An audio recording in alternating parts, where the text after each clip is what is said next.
জমা দিয়ে বিজেপি প্রার্থীর চোখে মুখে আত্মবিশ্বাসের ছাপ। সাংগঠনিকভাবে তৃণমূল এগিয়ে থাকলে তৃণমূলের দুর্নীতির কারণেই বিজেপি জিতবে দাবি প্রার্থীর। Our channel content only for education and information purpose. We do not promote any violence, criminal activity, crime against women, or self-injuries and communal disharmony.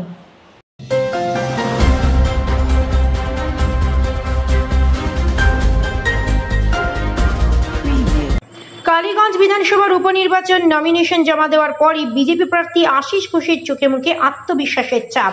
তিনি সাংবাদিকদের মুখোমুখি হয়ে জানান, কালীগঞ্জ এলাকায় 13টি গ্রাম পঞ্চায়েতের মধ্যে বিজেপির 9টি গ্রাম পঞ্চায়েতে এগিয়ে থাকবে। স্বাভাবিকভাবেই 9টি গ্রাম পঞ্চায়েতে এগিয়ে থাকার কারণেই এবার বিজেপি কালীগঞ্জে জয়লাভ করবে। এই অঞ্চলের তৃণমূল সাংগঠনিকভাবে এগিয়ে আছে এই কথা স্বীকার করেও তিনি জানান, তৃণমূলের পাহাড় প্রমাণ দুর্নীতির বিরুদ্ধে এবার মানুষ গর্জে উঠবে। এছাড়াও দেবগ্রাম পঞ্চায়েতে 4বারের মেম্বার হওয়াটা তার এবারের ভোটে কাজে লাগবে বলেই মনে করছেন বিজেপি প্রার্থী।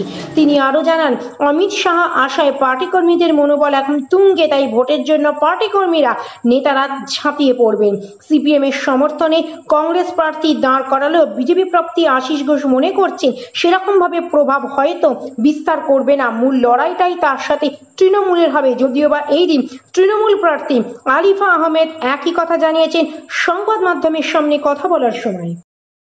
তৃণমূল স্তর মানে মাটির লোক, আমাদের বিজেপি প্রথম জন্মলগ্ন থেকে আমি বলতে পারেন আছি এই দল থেকে, তাতে সবাই আমার সঙ্গে আছে। আমাদের সঙ্গে আমাদের পার্টির নরেন্দ্র মোদী যে যোজনা, সেই যোজনা লোকে দেখছে এবং যেটা বাংলায় আমরা সুফল পাচ্ছে না, দিদির বাধা দিচ্ছে, সেই সুফল জন্য আমরা আমাদের জনগণ আমাদের ভোট দেবে এবং কালীগঞ্জ বিধানসভা আমরা জিতবো। একদম একদম উদ্বুদ্ধ করতে, মানে সারা বাংলা জুড়ে একটা উত্তাল, এবং আমরা এই তার জন্য কালীগঞ্জ বিধানসভা উপনির্বাচনে ব্যাপক ভোটে আমরা জয়লাভ প্রচার করলেন। তৃণমূল অলরেডি জনসংযোগ শুরু করে দিয়েছে, কতটা ডিসঅ্যাডভান্টেজ মনে হচ্ছে আপনাদের? দেখুন, আমাদের তো একটা সর্বভারতীয় দল, যেটা আমাদের একদম মন্ডল স্তর থেকে জেলা থেকে রাজ্য এবং দিল্লি পর্যন্ত যার জন্য ক্যান্ডিডেট একটু লেট হয়, কিন্তু আমরা এই সময়ের মধ্যে আমরা সমস্ত জিনিস কভার করে ফেলবো এবং জয়লাভ করবো। তৃণমূল এখানে সিপিএম বা কংগ্রেস কতটা ভোট কাটবে বলে মনে করছেন? মানে তাদের ভোট কাটাটা কি প্রভাব ফেলবে এই ভোটে? দেখুন, এক একটা দলে এক একটা নীতি, আমাদের নীতি আদর্শে আমরা লড়বো।